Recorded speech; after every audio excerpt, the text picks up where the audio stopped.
Hello everyone, I'm Giuseppe Nelva from DualShockers.com, and I'm your host for this 5th episode of our WeebCast. As usual, with me is my charming co-host, Emily Hobbs. Hey everyone, pardon me if I sound a little frog in the throaty. It's allergy season over here in the States, so there's that. But hi! You sound great. I do? Okay, that's good, because my throat is killing me. Oh, I'm sorry. Well, let's try to go a little shorter than an hour, then, so you're left with a little bit of voice for tomorrow morning. It's fine. I suffer for my art. That's great. So, now we're past the 4th episode of Death, so you should be pretty used to what this is all about. And for those that were just joining us, this is DualShockers podcast, in which we talk about every week about all things Japanese with a focus on games. Obviously, we're a gaming site, but we have a touch of anime, manga, local geek culture, and a little more, depending on the episode and on what our main theme is. Speaking of main theme, today we're talking about one of the most relevant and typically Japanese video game genres, which is visual novels. But we're gonna go there in a little while. First of all, we're talking about which games we're playing. So, Emily, want to open the dance? I suppose I can do that. I haven't been playing too much recently because swamped with finals week. It's finals week over at my college, but I have been playing a lot of mobile games. We were talking earlier about mobile otome games, so we'll talk a little bit about that later on. But I did get into a Korean sort of battle royale survival phone game called Black Survival, and that's actually been pretty fun just to hop on terrible. and it's pretty fun to just hop on and play around and be like, all right, I'm done. Okay. Bye. And then hop on again later. It's not anything amazing. The localization is awful, but some of the artwork is good. The localization is terrible.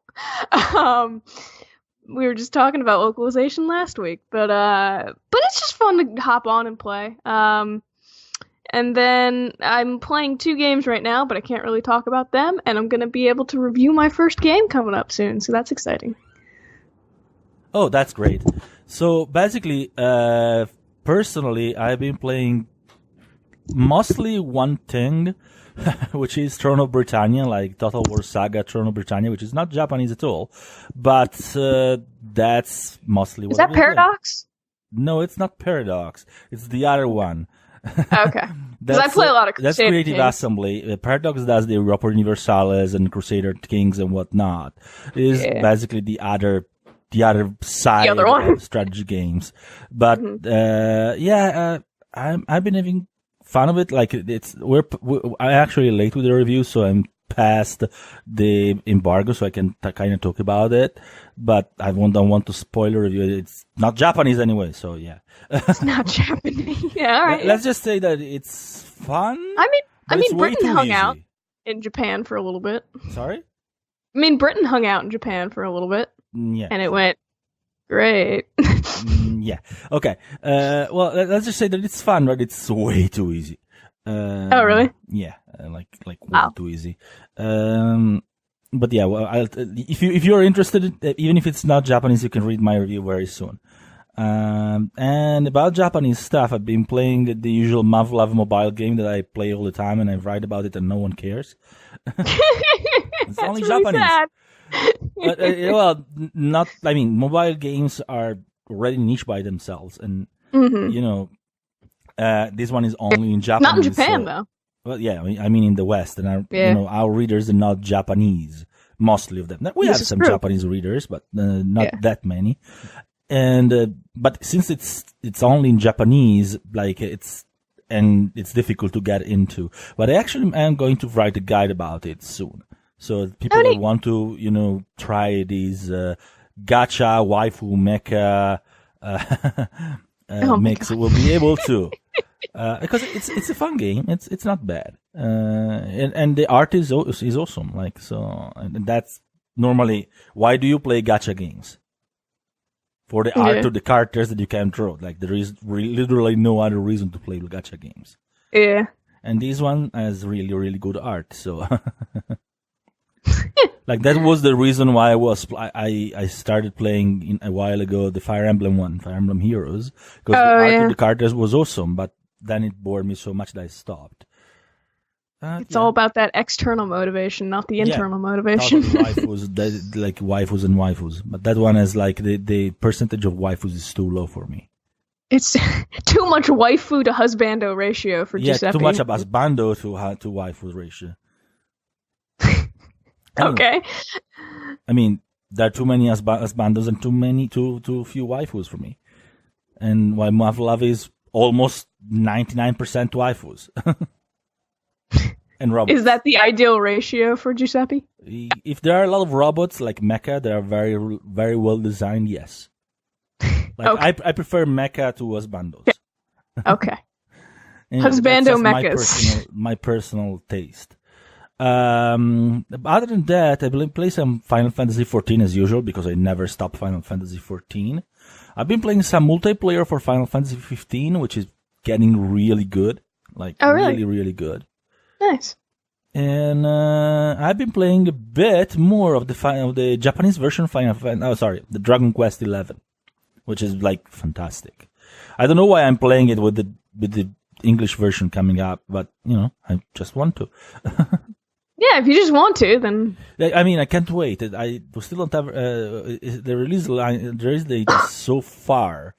I kind of sometimes just get in the mood and like I want to go on with like Dragon Quest XI. Kind of breaks my heart that it's not save game compatible, so I won't be able to just continue in English version. But it never is, so it's fine. And speaking of mobile games, some Granblue Fantasy as well. Speaking of mobile games with great art. But yeah, that's pretty much it. What about anime? Have you seen anything new? Nothing too new. There are two things that I would like to note. I'm still trucking away at Tokyo Ghoul Re, and we've gotten to one of the big fight scenes with a lot of impressive fight choreography. So that's really nice to see. The animation is really solid. The fight choreography is really fun because all of these characters have special, they call them kagunes, and they're essentially like tails that come out of their back, but they're all different shapes. Like one guy has one that looks like a centipede, and then the other one has like a giant. Yeah, basically. And also there was the cross-dressing part where they cross-dress to infiltrate an auction, and one of the characters, Juzo Suzuya, he cross-dresses, and he is adorable as a lady. And that's a weird thing to say, but he is just so cute. And then I also went back and rewatched 3 episodes from Bungo Stray Dogs, it literally means literary stray dogs, because all the characters are named after Japanese authors and some American authors too. I watched that series probably a year ago. It's got 2 seasons and then it's got a movie, and I rewatched 3 episodes of the first season, and that's like its own little mini arc. It's like a flashback arc at the very beginning of the second season. It's called Dark Days. And overall, like, Bungo Stray Dogs is fun for the characters. It's one of those things kind of like Final Fantasy 15 where, like, overall it's got good fight stuff and it's okay, but it's not necessarily the best thing you're going to watch. But what you're really watching it for is the characters. They're really eccentric. They've all got these special powers, and they're all named after Japanese authors, and their powers are all related to books that these authors made. So, of course, I don't know any of the references, but I can look up the references, and it's kind of neat. Gotcha. But the Dark Days saga, it's a flashback to one of the more mysterious characters in the whole anime, and he's one of the protagonists. But just the tonal shift and the shift in writing quality for those, it's like 3 episodes, I think. It's either 3 or 4 at the very beginning of season 2. And just the story that is told and the tone and the pacing and the quality of it all is just so amazing compared to everything else that I just get blown away by it. I went back and rewatched it because I wanted to, because it's so impressive. I don't know why the whole entire anime couldn't be like that, but at the same time, it's nice to have those 3 or 4 episodes. I mean, the whole show is good, but that section is like above and beyond in terms of quality. Yeah, it's like spikes in quality in anime are a new thing, right? And you're so surprised. Yeah. But it was like a flashback saga, and I was like, oh, this will be cool. It tells about a character that I really like. And it ends up being way more than just about that character. It's so interesting, and it kind of sets the field for the major conflict of the whole show.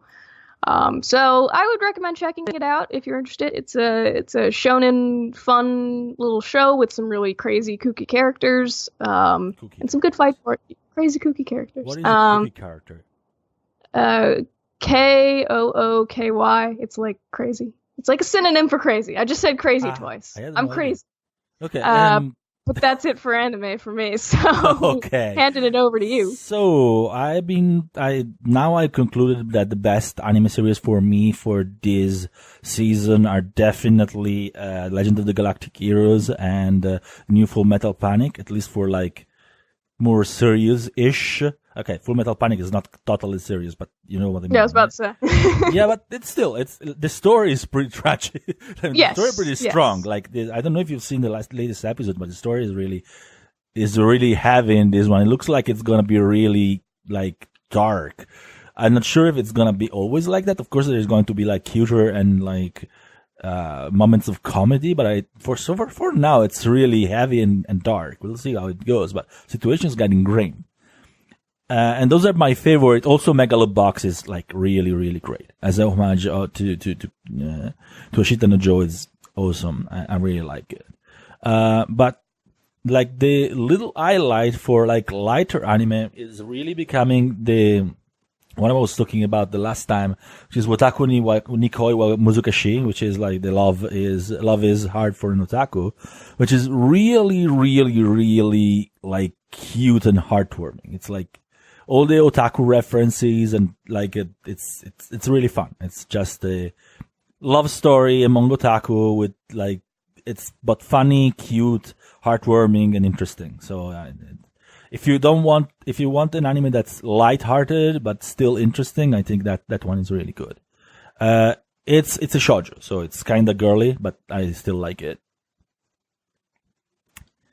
And that's it for me for anime. Okay. Shall we move on to our main theme? Definitely. So we can talk about visual novels. Visual novels, for people who don't know visual novel, like the two of you that don't know. The two of you?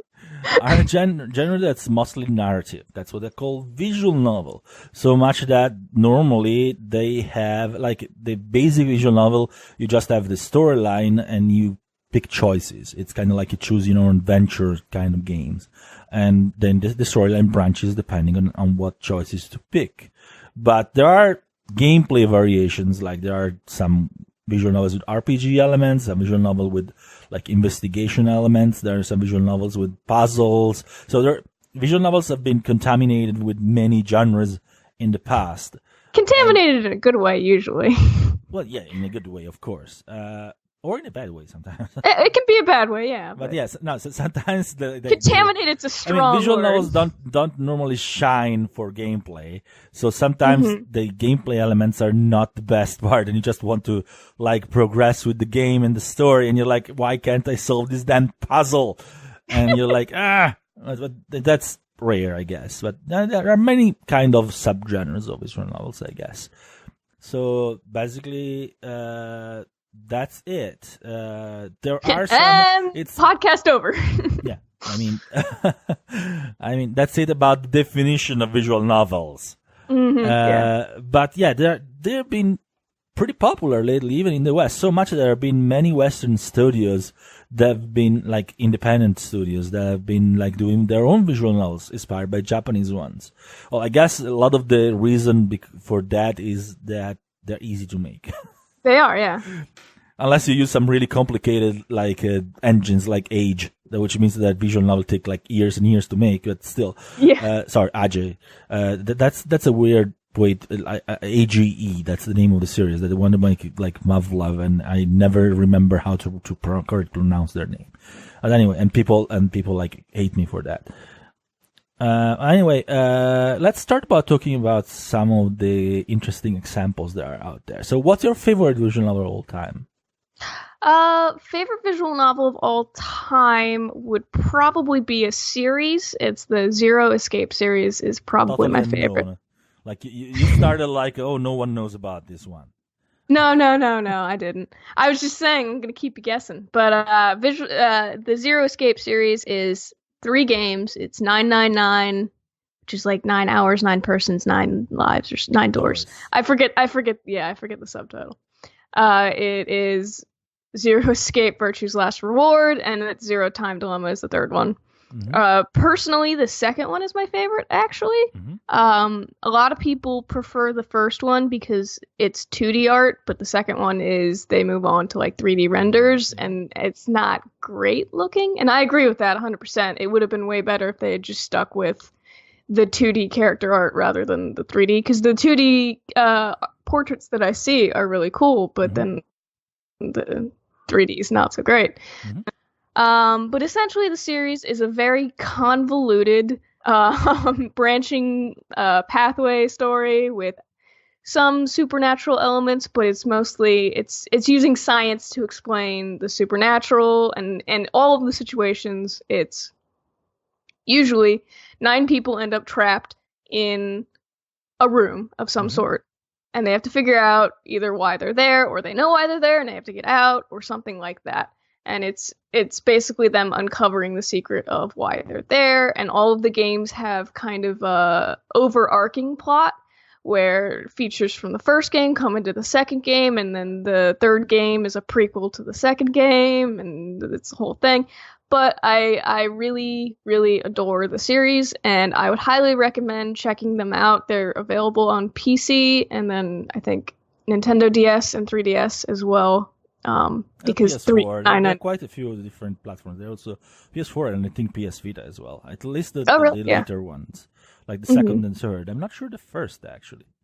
The first is on PC, I know for sure. And I think the first is 3DS and PC, but I'm not sure. I should have checked before. And yeah, because I knew you would have talked about this one, even if I didn't knew the taste. Like anyone liked that one. Yeah, it's a great series, and it's, like we said, it's a visual novel, but it blends with sort of the puzzle genre, so there is a lot of gameplay to it, and the puzzles are fun. I enjoy the puzzles. Finally, I'm probably one of the few that doesn't think it's the best, at least for my taste, but mostly because I'm not very much into super dark things, so that's pretty much what I'm cut out of this kind of stuff. Yeah. Yeah, I'm not a horror kind of guy. I love know horror. I'm weird. No, you have your tastes. That's fine. I'll be the horror part of this podcast, and you be the adorable, cutesy part. Yes, thank you. What you say? I am? What? You're the one always bringing up all these cute little waifus, and I'm the ones bringing up terrible monsters and horrible existential crises in games. Well, that's fine. I mean, yeah, we each have our roles to play. Okay, so. All right. Whatever. Before we go into my favorite series of visual novel, I want to ask you something controversial.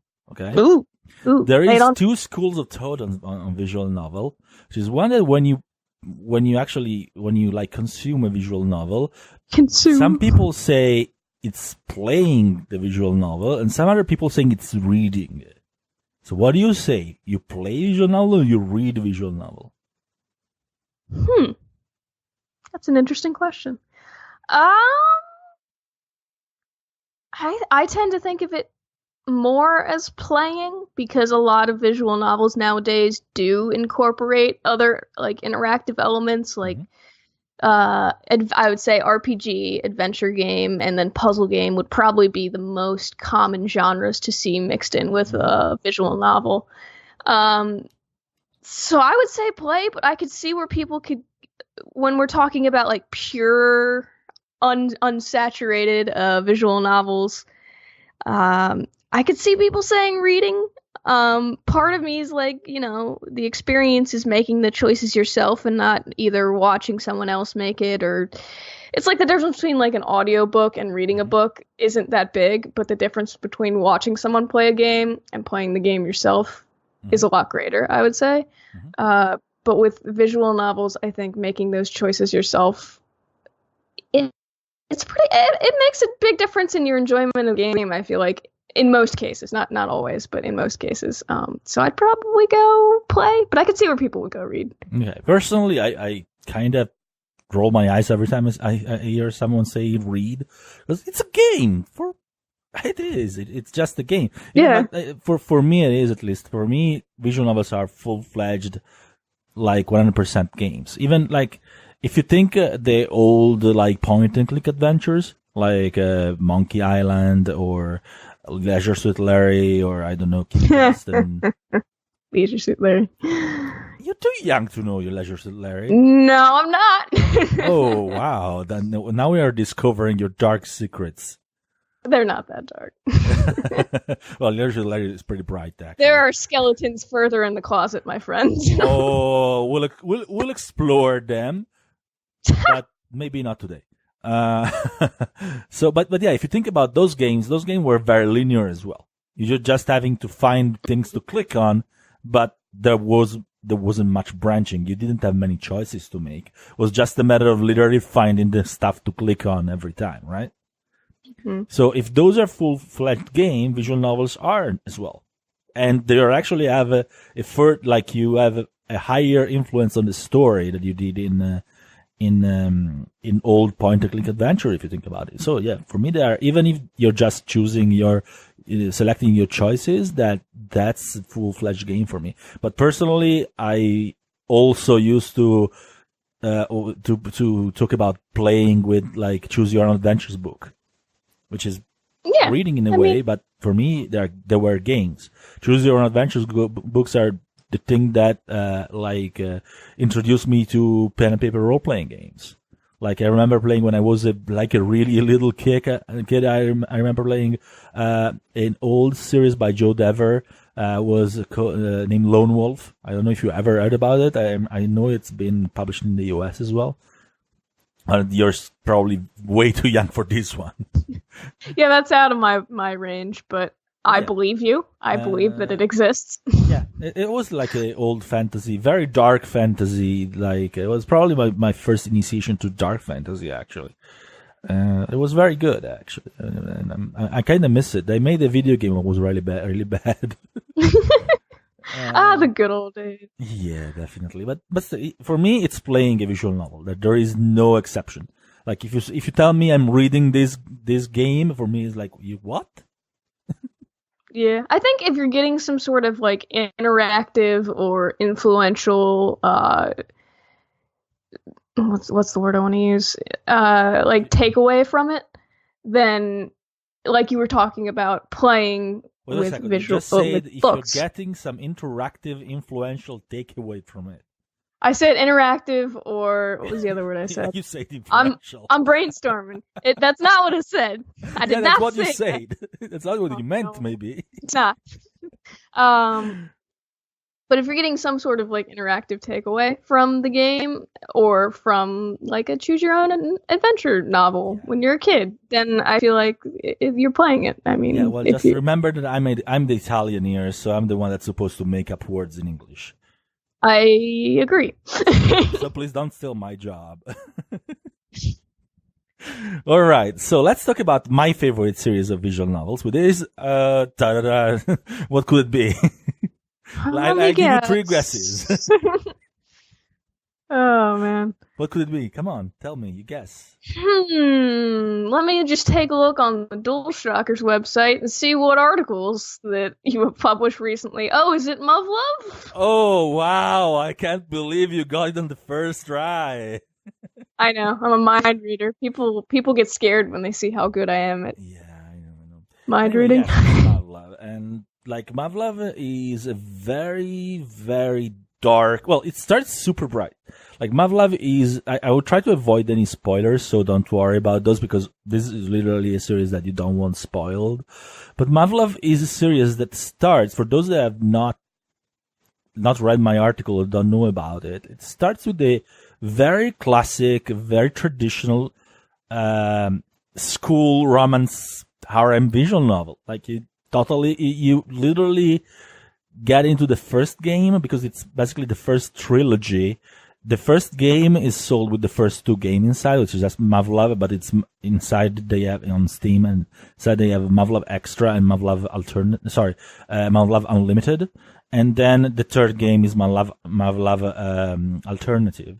Because basically, at the beginning, they were supposed to release all 3 together, that they didn't manage to, so they just released the first 2 together, and then the third trilogy separately after a while. Because AG, the developer, is a very slow developer. They always delay the releases. So, but still, basically the first game of the trilogy, which is a game in itself, it's completely and absolutely normal. Like if you play just that, you would probably have very little specific to say about it, besides the fact that the characters are very well characterized and it's very comedic, right? So it's fun to play. But it doesn't have much to distinguish it from the rest. So you would never, I don't think that there would be many, I would say that game by itself would be their favorite visual novels.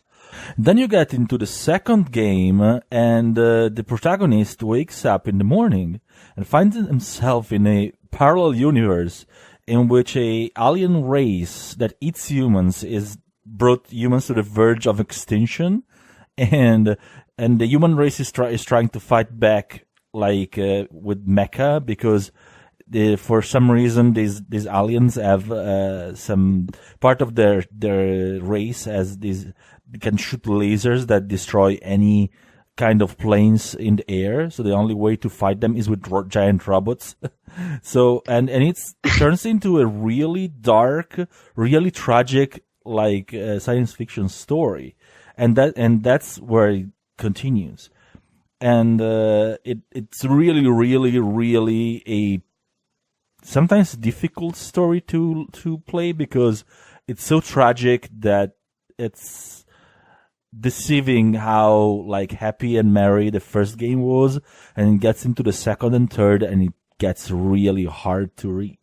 So it's interesting, like and the quality of the science fiction part is really high. The story is strong. The mecha design is fantastic. It's almost like you say, "My God, this belongs in a mecha simulator action game more than in a visual novel." The character is great. Basically, everything about it is awesome. Like many popular visual novels, it started like the first edition was a PC only erotic game, like a erotic visual novel, but then they released on console, and also the Steam version we have now. They removed the sex scenes because on consoles you can put them. And the funny thing is that, why personally I'm always against censorship and all that. Of course, this is a little different because they had it in order to publish it. They had to, because Sony will not, and Microsoft, because this was released on Xbox 360 as well, will not certify a game that has adult content.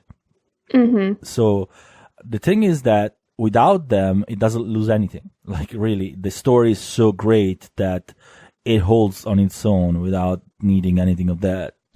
And that's something that's very common on visual novels. Like in visual novels, many visual novels started like as erotic games on PC, and then they were converted on consoles. They were the erotic parts removed, and they were absolutely great stories without the need of that content. But Muv-Luv is unfortunately only the first 3 games have been localized so far. They're working on Photon Flower and Photon Melodies. They are like two bundles of other mini games and side stories, plus a story that is really important. I'm not gonna spoil it, because basically after all the tragic in Alternative, which is the third game, it actually gives your heart a little bit of respite, which is much needed. It's kind of sad. That's an interesting way of putting it. Yeah, it's like, as I said in my review, actually, like, Muv-Luv is a story that it kind of tricks you into the comfort of having like this happy story. And then it gets into the second game and the third game, and it kind of tricks you into believing that the main character is a hero, that it tricks you on holding hope, and then it takes your heart and start punching on it repeatedly, like really hard. So it's like really an emotional story, and it's really hard not to be affected by it. It's really ruthless in how it like treats the player's feelings, but it's like in a good way, of course. Yeah, it's basically one of the best science fiction stories I ever consumed. Honestly, I personally love it. And there are more games that are being released only in Japan so far. There is Schwarzes which is like the prequel set in East Germany during the 80s, which is like super dark, even darker than before. Because of course, East Germany, the protagonists not only have to fight the Beta, this alien race, but they have to fight back against the Stasi, which is the secret police in East Germany. So it's political and very hopeless and that. And also then there is like another like there are games that are set like between the second and third game. There are games that are set after the third game. There are games basically the setting is a worldwide setting, not only set on Japan. So there are games set in basically every area of the world. It's like a very wide setting, kind of like Star Wars, basically, because you get prequels, you get side stories with other characters in other area of the world. And it's very complex and very interesting and very well created, the whole setting, not just the original story. Just that the awesome part of it. So yeah, I definitely advise people to try the first three games that are on Steam now or on PS Vita when they come out this summer. And then they will localize more. And if after you played those games, if you want to see more of the story, you can like watch the anime. Schwarzes Marker, which is the same game, the same story in East Germany. There is also an anime that, of course, and then there is Total Eclipse, that is also a side story set in Alaska, which is also great. Of course, this will spoil some roots of the games. So you have to, like, if you want to wait to play the games, then you shouldn't watch the anime, or if you watch the anime, you know that some of the roots you already seen them, of course. That depends on when the anime will be, the games will be localized. But yeah, and again, the mecha design is so good that, that they actually have like a series of, like multiple series of action figures of the robots, and they're so great that I'm addicted to them. I have like 20 of them in my shelf behind me. So. Oh my God. Well, they're awesome. Whoever follows me on Twitter see the picture I take of the robots just because they look so good.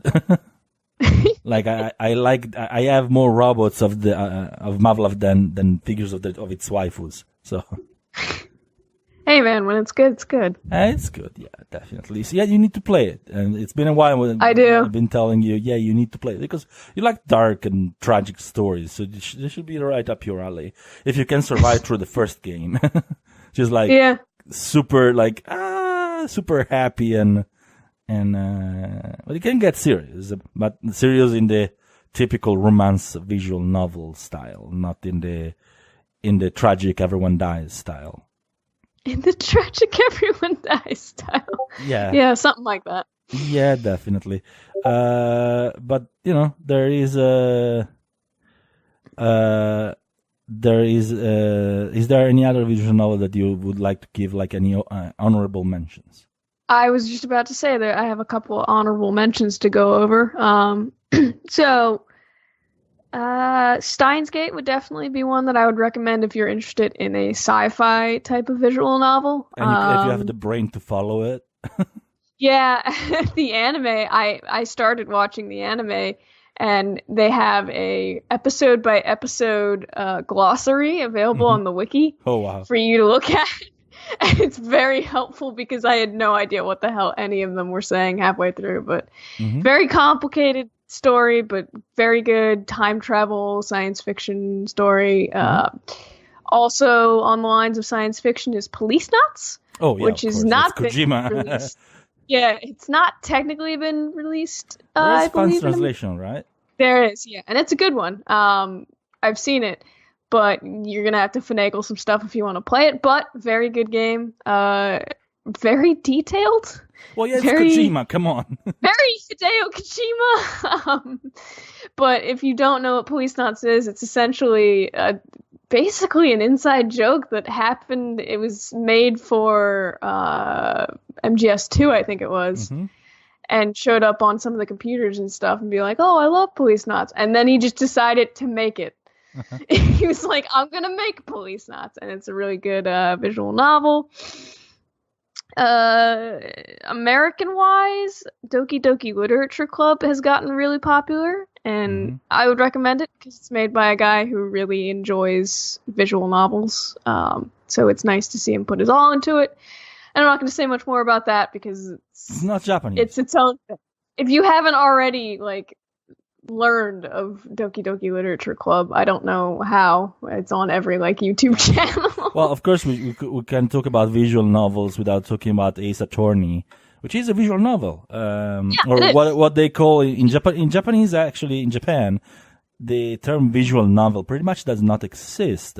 They normally call them adventure games, which fits more visual Ace Attorney's style, because Ace Attorney is not just the usual choose your own adventure style. It's more like you have to do the investigation and stuff. It's a little bit more interactive.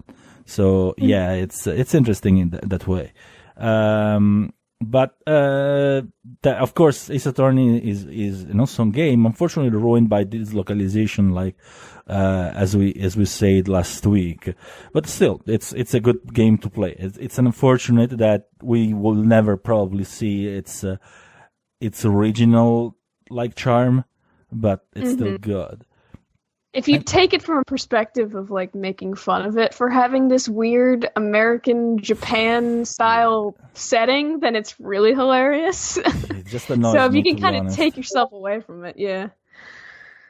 To be honest, it just annoys me. I like to take it with a grain of salt and laugh at it every time they I guess. say something Japanese but also American.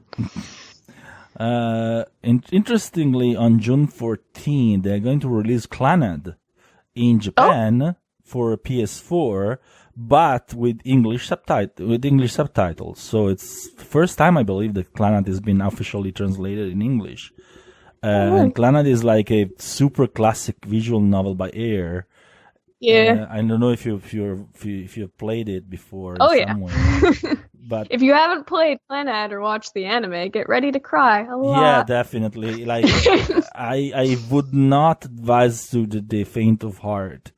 But yeah, it's another way to play Clannad in English. Definitely, it's a good it's an interesting story. It's not my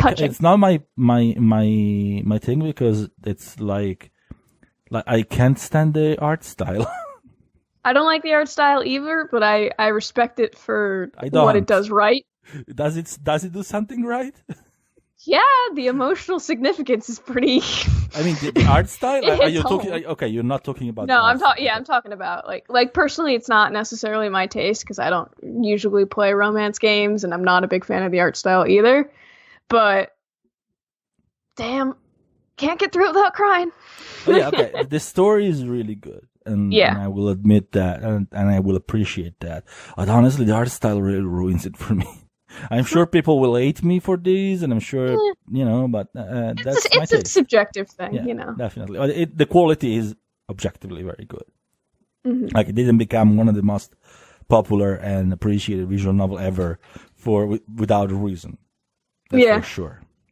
Also, in the summer, we're getting Punchline, which is a really silly and interesting visual novel by 5PB, and it's coming from PS4, PC, and PS Vita. This summer, PS Vita is getting 3 visual novels. I know. Because they're getting the 2 Muv-Luv visual novels and Punchline in English, and I'm talking just in English, because PS Vita has always been a big like platform for visual novels. So it's been kind of the go-to in Japan, PC. especially in Japan. But in Japan, like if you go to like any big store, video game store, like if you go to Yodobashi Camera in Akihabara or such, you see whole racks of visual novels for PS Vita that you never saw. Visual novels and otome games, like.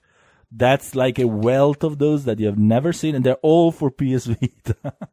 Yeah, and then like in Japan, they have those doujinshi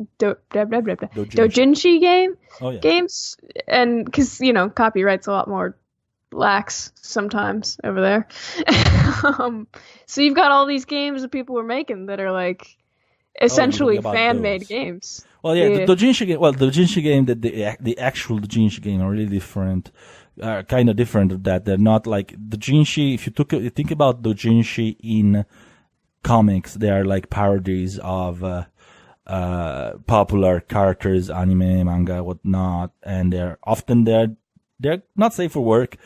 Yeah. Doujin game are kind of different because they're mostly the copyright has nothing to do with it. They're just fan games, but like made by fans, but they don't have like they're not made over popular characters most of the time. They're made like with original characters, so it's kind of different. Like if you look at old like the Toho series, like there are defined Toho like doujin games that are great, but most of them are not visual novels anyway. Well, there are a lot of visual novels too, but it's like I was more like looking at the official ones. Mm-hmm. That being said, like Punchline is interesting because it's from an anime, and 5PB does a pretty good job with anime visual novels from anime. Kind of sad that we didn't get the ReZero one in the West. That one looked really good.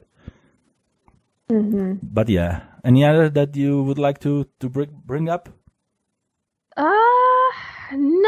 I would say that something really neat that people often forget is a lot of sort of more mainstream games do have some roots in visual novels, I'd say. Mm-hmm. Persona, for example, is a really good example of it. Of people don't normally think of it having, these visual novel elements, but it really does. More than visual novels, is more dating sim. Mm-hmm. Yeah, visual novel dating sim often are like put in the same basket, let's say. Mm-hmm. Like Persona is really heavy into the dating sim mechanic of like building up your character day by day. Like that comes there directly from Tokimeki Memorial. Like in the SNES era, I think Tokimeki Memorial is from. I don't remember if the first Tokimeki Memorial was from the SNES era or NES era, but I think it's SNES. I played it, but it's like 10, 15 years ago or more. Yeah.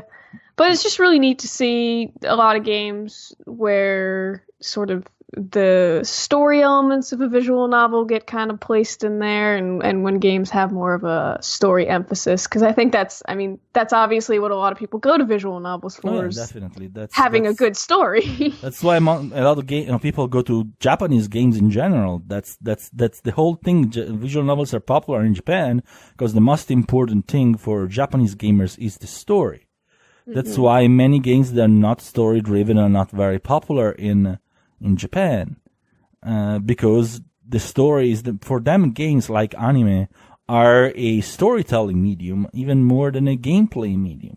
I know many Japanese gamers that tell me whenever I go on a tangent talking about gameplay, they're like, or maybe I don't know, even if I'm talking about the differences between like turn-based JRPGs and action JRPGs. They tell me, who cares? Gameplay is only a matter like a medium to just tell the story. If it's action or if it's turn-based, I don't care. It's still good. It's just the story is good, and I just play in the game to see how it ends, and the character progression and like. And I actually kind of agree with that.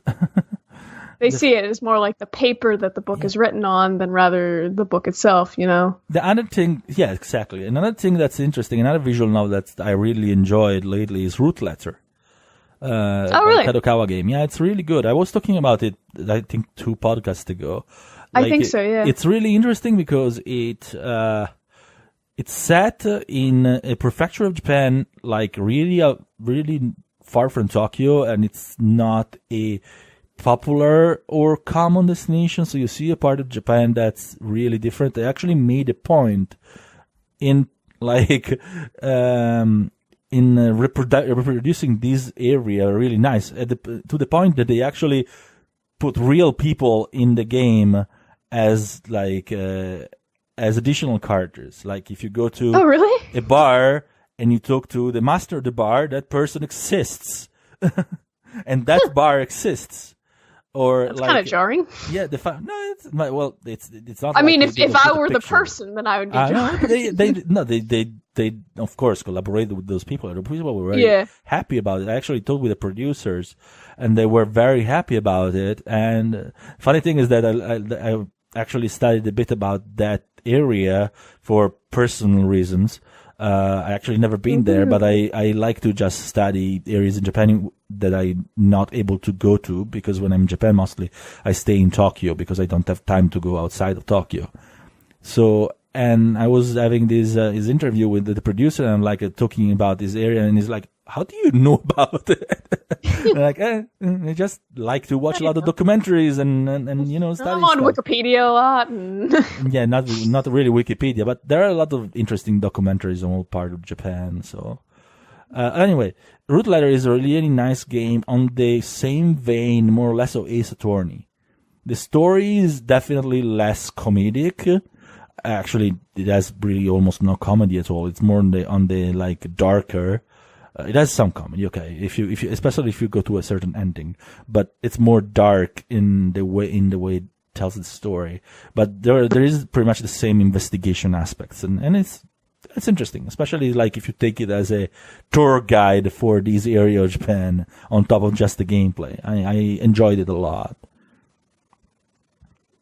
Nice. So but yeah, I think personally visual novels are a really relaxing way of gaming, and I love the fact that they can be picked up and put down like really quickly. Sometimes you just have like 15 minutes, you can read a bit and then or play a little bit and then go on for on your life and then come back when you want, right? Mm-hmm. And I can see that. Yeah, exactly. And is there any visual novel you really did not like? That I really didn't like? Yeah. If I don't like a game, I usually don't play more than you don't remember like an hour of it. anymore. So not in recent memory, but I'm sure that I have an example somewhere, but I can't remember one off the top of my head. Do you have one that you're thinking of? Actually, I don't think there are many. There are a couple of examples that I liked less, I guess, but there is really no visual novel that I didn't like, because they all have like great stories in the end. Besides, like sometimes I like them less, like Clanad or most of Air games, because of their art style, I guess. Yeah. But that's more, like a personal. Yeah, but it's not something that I can't enjoy the story. Even it kind of lowers my enjoyment, but it's not like I don't enjoy it all. Makes sense? Mm-hmm, yeah. But yeah, it's not so much the cup of tea. Yeah, I would really like to see more visual novel brought to the West. Like as of now, there is this kind of trend of making them in the West. I would like to see more of them translated. Luckily, there is like publishers like P-Cube that pick some of them that are really obscure. So I'm really happy that some publisher like noticing that the genre is popular, actually, because they sell well when they sell. Like when they bring like one of them that they did not bring in the West yet is that I really like, and unfortunately they did not localize it yet. Come on, people, someone pick it up. It's really good. Yeah, but honestly, I think people that do not play visual novels, especially if they like Japanese stuff, I think that if they tried, they would enjoy them. I never met anyone that likes Japanese anime and games that when they finally pick up a visual novel, they don't like it. Yeah, I agree with the the caveat of it. If you are a fan of Japanese games or culture or anime, then I think there's a visual novel out there for you that you're gonna like, definitely. and to give it a try. Yeah, in the end, people are discouraged by the fact that some of them lack complex gameplay. But in the end, I think that doesn't matter much when you're really taken by the story. Yeah, I can see that, but it also helps, I think, that a lot of visual novels out there do combine adventure game or RPG elements. Mm-hmm. I think that can be a good starting point for a lot of people if they are fact, discouraged by that, Some of the popular ones, like Ace Attorney, does a lot of gameplay and stuff. Yeah. It's not exactly like branching gameplay. Like, you see, Ace Attorney is not really branching, for instance. Mm-hmm. Like Ace Attorney is really like a point-and-click adventure if you think about it. It is, yeah, but with interrogating parrots and men with coffee. Yeah, and silly procurators and stuff. Yeah, just the dumbest stuff. It's so great. Yeah. Okay, I'd say we can move into the next topic, which is our news for the week. There are quite a few. I was surprised. Because in the end, I was like, it's gonna be Golden Week. No, we're gonna get no news from Japan. Yeah, but we did. I was like, I'm gonna finally my morning I can just relax because there's not gonna be any news from Japan. Yeah, no. You are not allowed to relax, Giuseppe. Yeah, the world's a man. So let's start from the start. We got some new pictures of Record on Grand Crest Tour. Then that those who follow anime probably know about. It's the new anime from a light novel by Ryo Mizuno, which is the one that created Record of Lodoss War, which is much more famous. And we saw some fan service, which is not the sexual kind of fan service. It's more like fan service showing the characters of the anime in interesting situation for the fans, like the most pure version of fan service. Like you see the girls cooking or cuddling in a situation like that, but nothing really super titillating, I guess. So it's sort of like nice. The entire cute fan service. Yeah, it's sort of like the entire Advent Children movie for Final Fantasy VII. That was all just fan service, but not like sexual fan service. Yeah, and speaking about sexy stuff instead. Moving on to sex. Not sexy. If someone is interested in trying Senran Kagura Burst Renewal, which is the remake of Senran Kagura Burst for PS4 instead of the original 3DS, there is a demo in Japanese on the Japanese PSN. It's gonna come to the West in the fall, I believe, for PS4 and PC. In the meanwhile, you can try it out and see if you like it. I don't know if they're going to release the same demo in the West, but at least in Japanese it is. And if it's just the demo, you can play it in Japanese. It's not a big deal. As usual, remember that to confirm is a circle, and to cancel is X button on the DualShock, because they're inverted Japan. Then we got a new screenshot for God Eater 3, and I know you're a fan of God Eater, so we got new screenshots that show the female character. But we already talked about the female characters in the last podcast, and you told me you liked her, right? Yeah, I thought she was good. But you play male characters anyway, so who cares? Yeah, I do. Yeah, I do play male characters, so. And we also got new screenshot of the Legend of Heroes Trails of Cold Steel 4. Which we didn't even get the 3 in the West, so yeah, it sucks. So there you go, have a 4. Yeah, I have a 4, I have some screenshot spoilers and all we want. What happened to 3? Shut up, don't worry about 3. No one is taking it. No one is announcing it. I'm worried, honestly, by now. Because there has been these things between Nihon Falcon series being kind of split between Exceed and NIS America, and now NIS America has been taking over some. So I don't know what's happening in there, and I'm worried about it. Anyway, let's move on. Soul Calibur 6 got Taki. Yay! She looks great. Yeah. Hello? Are you still there? Yeah. Yeah. I mean, that's all I have to say. Yeah. Okay, you're not interested in Taki, I get it. Yeah. Well, I am. She has good. a really nice skin-tight suit. You do you, man. Yeah, I do me. Then Warriors Orochi 4 will get some new news on May 10th. Which is mysterious. Well, the original trailer was pretty mysterious, really. It was like set in Greece. It looked like Saint Seiya. Yeah, a little bit actually. So, but I don't think Sensei is going to be involved, to be honest. But yeah, you're gonna get some reveal May 4th, at least May 10th. Sorry, but they say May 10th, which is Thursday. But when they say that, it could be on Famitsu, which normally gets leaked before. So it could come by as early as like Monday, as early as Tuesday most of the time. Sometimes it leaks on Monday, which means that you may have already read about it by when this podcast is published. But yeah, or could be tomorrow by when you read it, by when you listen, or at the very least it comes out on midnight between Wednesday and Tuesday Japan time. So we get Famitsu in the afternoon of Wednesday already. So we may not have to wait for May 10th actually. Then we have a beta coming, a open beta coming for Blades Blue Cross-Stack Battle. That should be interesting. Yeah, it opens on May 9th only for people that pre-ordered on the PSN. And then on May 12th for everyone, and then you have until May 14th to play. So I'm mildly interested. I'm not good at fighting games, honestly.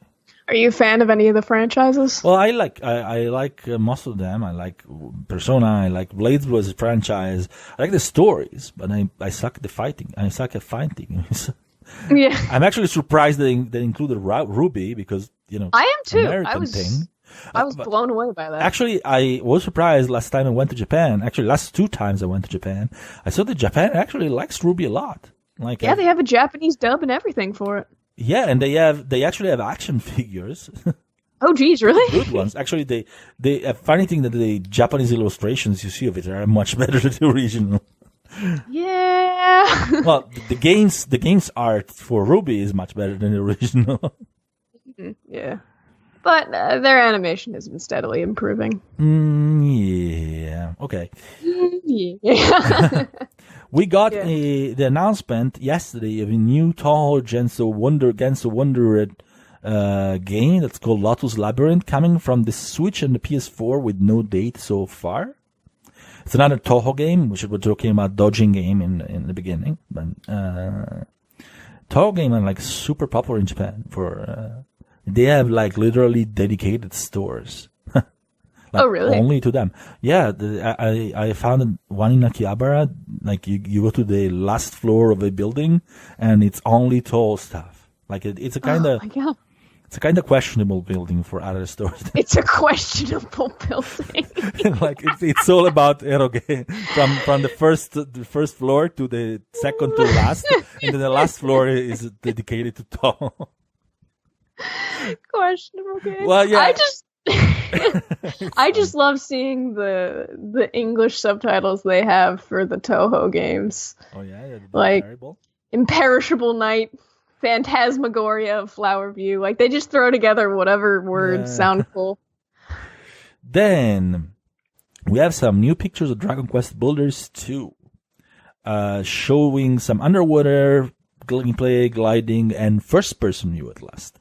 Because the third-person only view on the first game was kind of bad in the first game. Yeah, so first-person view is pretty welcome. And makes it even closer to Minecraft. Yay! That's great! Dragon Quest Builders is literally a ripoff of Minecraft. They're really close to lawsuit territory, honestly.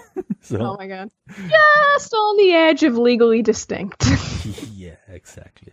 By the way, we got an interview for the story aspect of Final Fantasy XIV and the localization. So we got it. We published it today, which is yesterday for you when you're listening to this podcast, so Sunday. So get a look at. We interviewed the main scenario writer and the localization lead for the English language. So we also get this aspect about localization. The guy really ate puns, so I like him. There you go. And last but not news, we got something about Haruki Satomi, which is the CEO of Sega Games. He's also the CEO of Sammy, which is the parent company of Sega, and the president of Sega itself. So he has a ton. He is like 30 and he has like 24 titles. But yeah, he's younger than me, but he has a much better job. That's always a great feeling when someone's younger than you and has a way better job and is super rich. Yeah, definitely. But yeah, he had an in. Like his father was the president of Sammy. So, in any case, I like how this guy thinks. That being said, like really like how this guy thinks, and he's the one that's bringing back Shenmue and Sakura Taisen. So yeah, he's a good guy. And I liked it even more today because I learned that his favorite games are the Yakuza series and the Valkyria Chronicles series. Which is an excellent choice. That's excellent taste. I mean, yeah, maybe that's why Yakuza's getting so much push lately. I don't know if that's the reason, but honestly, you know what? If I'm interviewing I didn't interview him myself, but CNBC interviewed him. But if I was interviewing a Sega, sorry. I always tend to say Sega, but I know it's Sega. I would expect and ask him like what his favorite games are. I honestly would expect him to say Sonic, you know? Yeah, because Sega, iconic franchise.